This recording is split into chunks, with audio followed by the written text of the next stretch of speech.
Yeah. Tell us about your experience on the set of the Danko Jones video. Aren't you the bus driver in the Yeah. uh, Code of the road. Code of the Road? Yeah, yeah. So how did that come about, and what was that experience like? Because I feel like I hear quite often that there's a lot of hurry up and wait on the set of a video. So walk us through your I don't experience. know. I was friends with Danko, and then all of a sudden I was up in Toronto doing a show. I was there for like 2 or 3 days. He goes, "Hey, man, if you come in the day before, we're filming a video. I'll put you in it." I go, "Really?" He's like, "Yeah, man," because it was right in Toronto where I was performing. It wasn't that far away. So I wound up changing my flight. I go, "Yeah." He goes, "Don't worry, we'll figure something out. Maybe we played a bus driver or something. I don't know, whatever." And he said, "Just show up." I got a call, took a taxi there or whatever. They did it in a big warehouse. And he's like, "Yeah, we'll figure out a part for you if you could show up." And so they had me be the bus driver. I was only there for like 3-4 hours. It wasn't that long. Ah, okay. Yeah, I don't know. I mean, I don't know how long those guys were, but my stuff they were moving pretty quick. But yeah, so it just happened to be where I was in that town at that time. Wow. Wow. What about on the set of Trainwreck, the Amy Schumer movie? Well, I was only there for maybe 4 or 5 hours because I only had like one scene coming in a room. They shot it a bunch of different times. I was over pretty quick. I'm not dogging you out, but if you blink, you miss your part. I had a bigger part, and they showed it in like film festivals. Oh. Someone saw it, but they had to cut like 20 more minutes out of the movie. Damn it. The theme was Judd Apatow directed it, and he knew me. He had a lot of comedians in it. I was friends with Amy, and he's like, "All right, listen, this is the scene." He goes, "Amy's, in all these one-night stands, and basically she's going to throw you out. You're going to have a one-night stand with Amy, and she's going to throw you out. So just come up with a scenario why she would throw you out." And he wanted comics to ad-lib. So my ad-lib was, I go, we just finished having sex. And she's like, "Okay, I'll see you. Nice meeting you." I go, how much do I owe you? Yeah. And she's like, "What do you mean?" I go, "How much?" She's like, "What are you talking about?" I go, "You're a hooker." She's like, "Do you think I'm a hooker?" I go, "Yeah." She's like, "Why would you think that?" I go, "Because I got you out of the bar in like 5 minutes. You have to be." And she's like, "Just go. All right, sorry, I'm out." And they only just showed, "Okay, sorry, I'm out," and that was it. They cut those lines. But I saw people that saw it in the film festival. Oh, it's like, "Oh man, that's really funny when you call her a hooker," but I guess they cut that. Yeah, I never saw the. Yeah, they didn't do that. But I got in the movie. It was made like 160 million. I still get checks, residual checks. That's here amazing. And there, so, That's amazing. Yeah, it's a good cameo. And you've made some other feature films that maybe weren't blockbusters, but give us a list. You got a few things. Well, I was in Californication, that show on Showtime. I played a pimp. I played a pimp wearing a Metallica shirt. Nice. The creator of Californication was a big metalhead. If you watch the series, there was always Marilyn Manson was in it. Zakk Wylde was in it. There was always Slayer references, and he knew me from that metal show. And I was out in L.A. and I met with him. He's like, "I'm going to write you in a part." I go, "Yeah, I would love it." So I was on the set for like 4 days. Because those big scenes I was in like the whole episode. So that was like along just hanging around and shit. But he said, "No, I don't want you to dress like a stereotypical pimp. Just wear like a concert T-shirt, like a Metallica shirt, like you always do. And that you'll be a pimp." I'm like, "Oh, perfect." Easy. Yeah. Man, I didn't know that. And didn't you make a, I don't know her name, didn't you make a porno? No.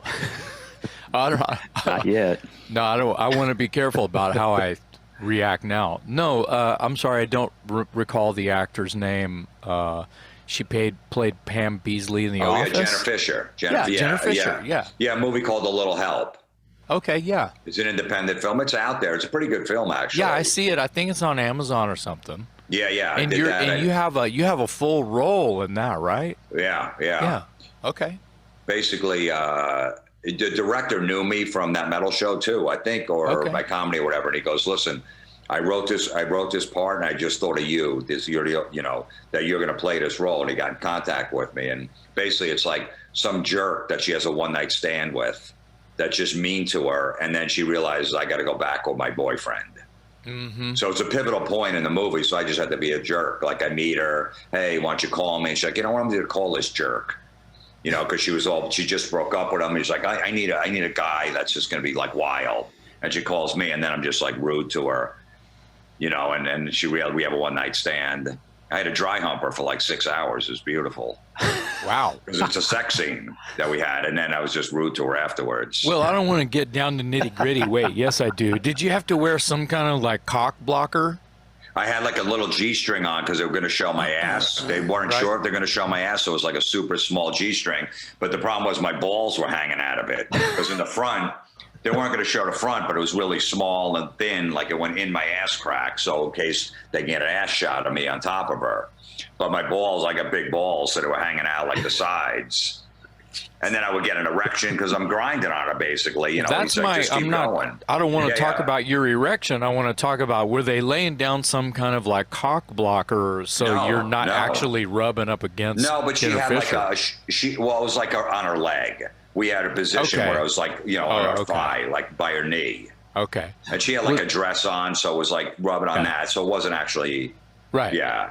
So it was like there, but you know, we just kept doing it and moaning and stuff. And so I would get up like, sorry, like, okay, cut. I'm like, sorry. She's like, no, that's fine. She goes, I'd be offended if you didn't. I'm like, okay, cool. Right. Awkward and funny and a good sport. Well, she's a comedic actress anyway. So she was great. She was funny awesome. as shit. So yeah, she was really cool to work with too. I see her in a lot of stuff now. That might tell everybody what kind of movies I watch, but she's in a lot. She's in a lot of stuff. I'll go, oh yeah, you know, shit that like where she plays a mad mom or something. Some of it might be old, like from late '90s or because I haven't, you know, I don't know. I haven't seen her doing too much stuff. I know she does a pretty popular podcast. She's married with a couple kids now. Oh, good for her. So I don't know. She's from St. Louis. She's from Midwest.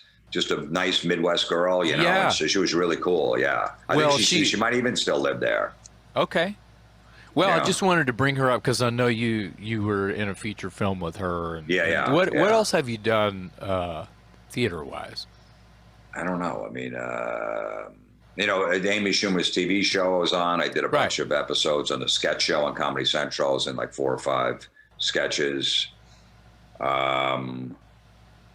I did an episode of Louis C.K.'s show, Louis, that was on FX. Oh, right. I think I saw you on that. Yeah, I did an episode of that too. So, yeah, I've got little things here and there. So do you have an agent that hooks you up with that stuff, or do you get actual calls? Like you said, it seemed to be your answers about this kind of stuff. Yeah, because Louis knew me as a comic, and Louis like, I got a perfect role for you. Yeah, so it usually happens like that. Sometimes you have to audition for the stuff, you know, and get it. But usually it's just a meeting and like, okay, you're going to be perfect for this. But it sounds like it's not necessarily an agent. It's like somebody going, hey, I got a guy. I'll just call Jim. You know, it's the same as the music business. 90% of the stuff you're going to get is on your own. Yep. Yeah. And the agent gets you the other 10%. It's the same thing in comedy. I always tell people, this girl I was talking to last night, this comic, she's new and she's going to sign with management. I go, just know 90% of the stuff you're going to get on your own. The managers love to, managers and agents love to collect you like baseball cards just so you're on their roster. Yeah. And you're like, I was doing this myself. Why do I need it? He's not even doing anything for us. You know, he's lazy. I could do this shit. So you think it's always going to get to the next level, and rarely does it happen. Right. Well, as long as it's non-exclusive. You know, if they're handing out business cards or naming a roster on their website or whatever, however it's fucking done these days, who fucking knows? Just having your name up there, that's great. And it's probably giving you a little bit of lip service and stuff like that. And another way someone can contact you. But just like in any entertainment business, you know, having your name out there for your brand or whatever is actually really good. But as long as you told her, this young artist, go for non-exclusive.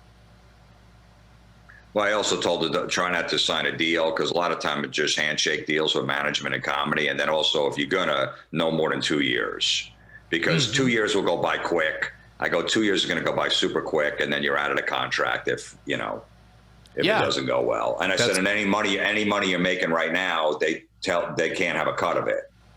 Yeah. Like she has a podcast she makes good money on. She also does a Twitch show on Twitch TV or whatever. Yeah. So I said, this guy can't come in your life and go, I need a cut of that. He had nothing to do with that. So just tell him no on that too. Right. Whatever they're going to book, they're going to get their... Whatever you book, whatever you get me, I'll give you a cut on. But what do you think an agent takes these days? 30%? 10%. 10 or 15, but usually 10.